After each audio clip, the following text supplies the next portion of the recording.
আজ ৩০ জুলাই বেলা ১১টা ৫৩ শেষ নিঃশ্বাস ত্যাগ করেন সঙ্গীতশিল্পী হাসান আবিদুর রেজা জুয়েল। দীর্ঘ ১৩ বছর ধরে ক্যান্সারে ভুগছিলেন তিনি।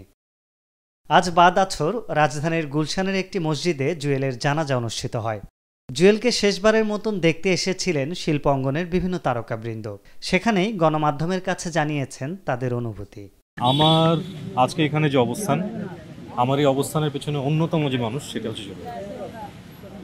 জুয়েল ভাইয়ের কারণে আমি গান গাওয়া শুরু করেছি। আমার প্রথম অ্যালবামের উদ্যোগ জুয়েল ভাই। আমার প্রথম অ্যালবাম আমি যে গান করতে পারি এবং আমার যে অ্যালবাম করা উচিত, এই ধারণাটা আমাকে জুয়েল ভাই দিয়েছিলেন।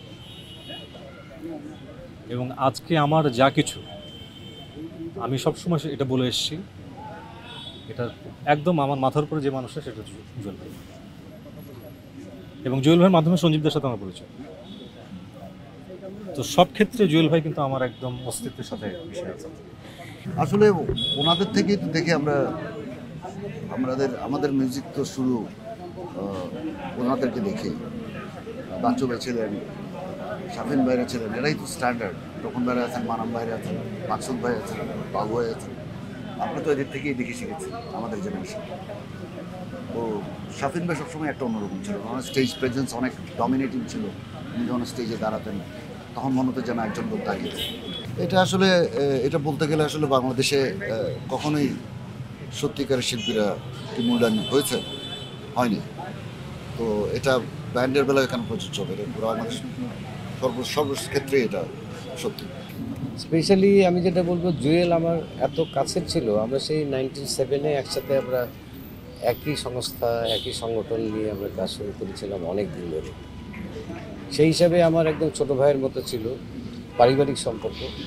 এবং তারপরে তো আমি বলবো যে অসাধারণ একজন শিল্পী ছিলেন, যার গান যারা শুনেছে তারা বুঝতে পারবে যে জুয়েল, হাসান আবিদুর জুয়েল কি কোন মাপের শিল্পী ছিলেন।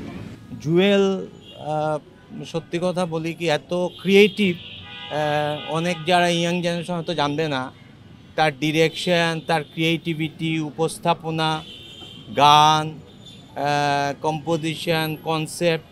আমরা তো অ্যাকচুয়ালি আমাদের ইন্টারেকশন মোর দেন 30 ইয়ার্স। হ্যাঁ, যার কথাই বললাম, শাফিন ভাই বলেন, জুয়েল। তো একই দিনে এটা আজকে হচ্ছে গিয়ে বাংলাদেশের মিউজিক ইন্ডাস্ট্রির জন্য একটা খুবই দুঃখজনক দিন, এবং এরকম দিন যাতে আর না আসে। উল্লেখ্য যে আজ একই মসজিদে বাদ জোহর জনপ্রিয় ব্যান্ড তারকা শাফিন আহমেদের জানাজা আয়োজিত হয়। একই দিনে দুই নক্ষত্রকে হারিয়ে দেশের সঙ্গীত অঙ্গনে শোকের ছায়া নেমে এসেছে।